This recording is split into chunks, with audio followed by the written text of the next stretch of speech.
O Evangelho de São Lucas, que nos é proposto para hoje, no capítulo 6, nos versículos de 12 ao 26, fala sobre a eleição dos 12, quando Jesus chama, depois de ter subido ao monte para orar, depois de ter passado assim uma noite em oração com o Pai, ele desce e chama os seus discípulos. Aqueles a quem ele tinha escolhido, a quem também chamou de apóstolos. Foram 12 os que Jesus chamou naquele tempo para caminhar com ele, para lhes ensinar e para lhes dizer exatamente qual seria a missão que eles teriam quando Jesus partisse. E Jesus então ali inicia o Sermão da Montanha, trazendo uma série de orientações, não somente para os discípulos, mas também para o povo que o acompanhava. A partir do versículo 17.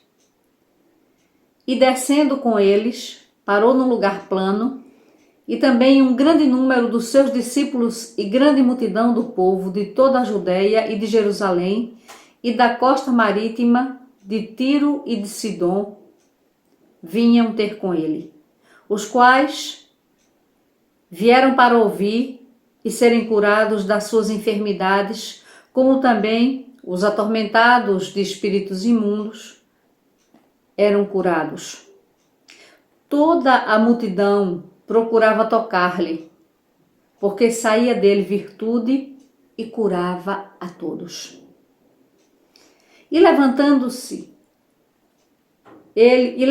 ele os olhos para os seus discípulos, disse: Bem-aventurados vós os pobres, porque vosso é o reino de Deus. Bem-aventurados vós que agora tendes fome, porque sereis fartos. Bem-aventurados vós que agora chorais, porque haveis de sorrir. Bem-aventurados sereis quando os homens vos aborrecerem e quando vos separarem e vos injuriarem e rejeitarem o vosso nome como mal por causa do Filho do Homem. Folgai neste dia, exultai, porque eis que é grande o vosso galardão no céu, pois assim faziam os seus pais aos profetas. Mas ai de vós, ricos, porque já tendes a vossa consolação. Ai de vós, os que estáis fartos, porque tereis fome. Ai de vós, os que agora rides, porque vos lamentareis e chorareis. Ai de vós, quando todos os homens vos disserem bem, porque assim faziam seus pais aos falsos profetas. Este é o Evangelho de Cristo. Louvores a ti, ó Cristo. Jesus inicia o seu Sermão da Montanha diante dos seus discípulos e daquelas pessoas que vinham ter com ele porque queriam ser curadas. E Jesus traz nessa passagem do Evangelho as bem-aventuranças, sabendo, conhecendo a vida daqueles que o seguiam. Ele começa a dizer aos seus discípulos e àqueles que ali com ele estavam: Bem-aventurados vós, os pobres, porque vosso é o reino de Deus. Queridos irmãos, nós precisamos compreender isto à luz da palavra de Deus. Não quer dizer que Jesus estava referindo-se apenas aos pobres materialmente. Não era desta pobreza de bens, de alimento, não era este tipo de pobreza que Jesus estava referindo-se, mas havia muito maior comprometimento com o ser pobre de espírito, reconhecer que mesmo tendo muito, dependia dele.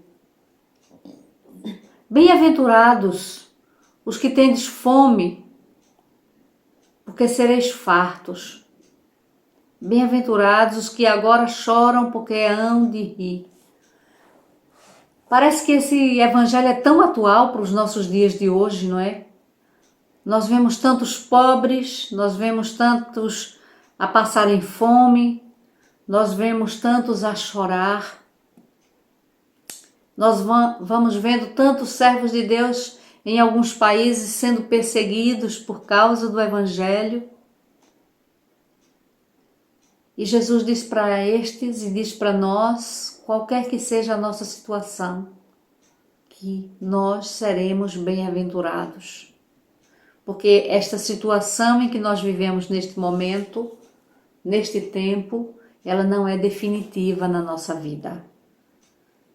Nós não vamos chorar a vida toda. Nós não vamos ter fome a vida toda. Nós não vamos ser pobres a vida toda.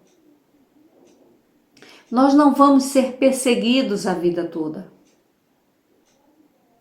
Jesus também fala dos ricos. Ai de vós, ricos, porque já tendes a vossa consolação. E é bom nós compreendermos quando Jesus diz, ai de vós, ricos, não estava condenando a riqueza.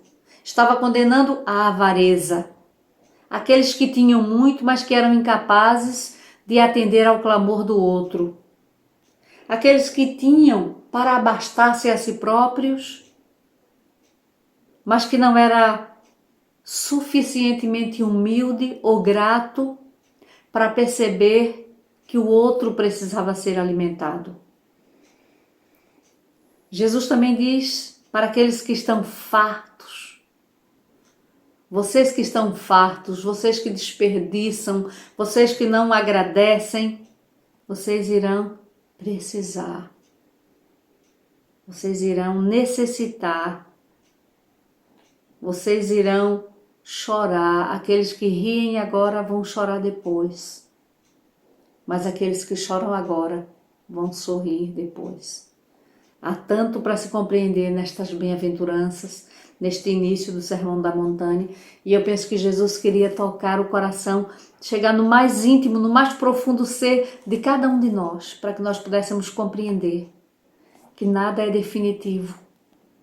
Nesta perspectiva humana, do ter ou do não ter, da alegria ou da tristeza, do pão ou da falta de pão, que nada neste mundo é definitivo, senão o amor de Deus por nós. Por isso que todos vinham para ouvi-lo, todos vinham para serem curados, todos desejavam tocar as suas vestes, porque tocando as suas vestes, eles eram curados. A quem é que nós queremos tocar? Ou a quem é que nós estamos tocando na nossa necessidade, diante do nosso choro, da nossa pobreza, da nossa tristeza, diante da nossa escassez? A quem é que nós estamos tocando? Quem é que nós estamos buscando para tocar? Queridos irmãos, que neste dia nós possamos desejar tocar o Senhor pela fé que Ele tem colocado no nosso coração, que Ele também deseje que o nosso corpo, a nossa mente e os nossos sentidos estejam todos voltados para Ele. No passado domingo nós ouvimos uma palavra de Deus falando sobre o bom pastor Jesus, o supremo pastor da igreja. Aquele que, atento às suas ovelhas, não deixa que nenhuma delas se perca. Aquele que quer tocar a sua ferida, aquele que quer sarar a sua dor, é o seu pastor por excelência. Ele quer estar aí contigo. Ele quer caminhar contigo. Ele quer dizer-te neste dia, nesta manhã, neste momento, não tenhas medo, não chores, porque eu te toco, te tomo e te ajudo. Em nome do Pai, do Filho e do Espírito Santo. Amém.